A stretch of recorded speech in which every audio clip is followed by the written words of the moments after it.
இந்த கடாயில் 1 2 ஒட்டிக்கிட்டு இருக்கக்கூடிய கீரை அண்ட் தேங்காய் துருவலோட பார்த்திங்கன்னா 2 கரண்டி சாதம் போட்டு சாப்பிடுங்க. சும்மா ஜம்முன்னு அட்டகாசமாக இருக்கும்.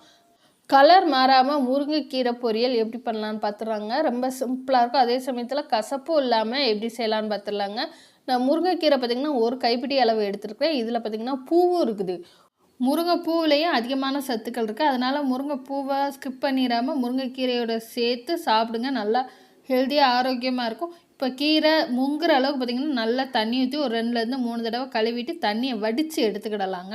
நம்மளோட சுகம் ஃபுட் ப்ராடக்ட்லேருந்து 33 சிறுதானியங்கள் சேர்த்து ஹெல்த் மிக்ஸ் சத்துமாக ரெடி பண்ணி கொடுத்துக்கிட்டு இருக்கோம். மில்லட் ஆட்டாமா சப்பாத்திமா உங்களுக்கு தேவைப்பட்டதுன்னா ஸ்க்ரீனில் தெரியுது வாட்ஸ்அப் நம்பர் ஹாய் மெசேஜ் அனுப்புங்க. இப்போ ஒரு கடாயில் பார்த்திங்கன்னா 1 ஸ்பூன் அளவு ஆயில் சேர்த்துக்கலாம். நல்லெண்ணெய் சேர்த்துட்டு கொஞ்சமாக கடுகு சேர்த்துக்கலாங்க. 1/4 டீஸ்பூன் அளவு கடுகு உளுந்து.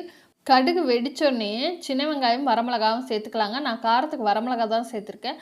பச்சை மிளகா சேர்க்கல. பச்சை மிளகா சேர்த்தா கீரையும் இந்த மிளகாவோட கலரும் ஒன் போல் இருக்கும். அதனால் நான் வரமிளகா சேர்த்துட்டுக்கேங்க. நல்லா வதங்கினதுக்கப்புறம் கீரையை அள்ளி வச்சுக்கலாங்க.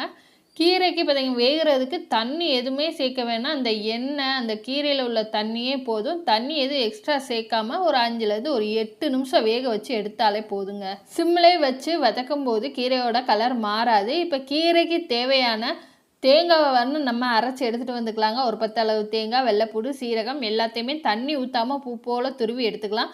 கீரை கொஞ்சம் வதங்கினதுக்கப்புறம் 1/4 டீஸ்பூன் அளவு உப்பு சேர்த்துக்கலாங்க.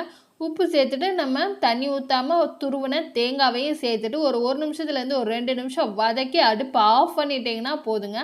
ஏன்னா தேங்காய் எந்த அளவுக்கு சேர்க்குறோமோ அந்த அளவுக்கு கசப்பும் இருக்காது. கீரையை மிதமான சூட்டில் வேக வச்சு எடுத்துக்கோங்க. தேங்காய் கொஞ்சம் அதிகமாக சேர்த்துக்கோங்க. இது 2மே நீங்கள் ஃபாலோ பண்ணும்போது கீரை கலர் மாறாது, கசப்பும் இருக்காது.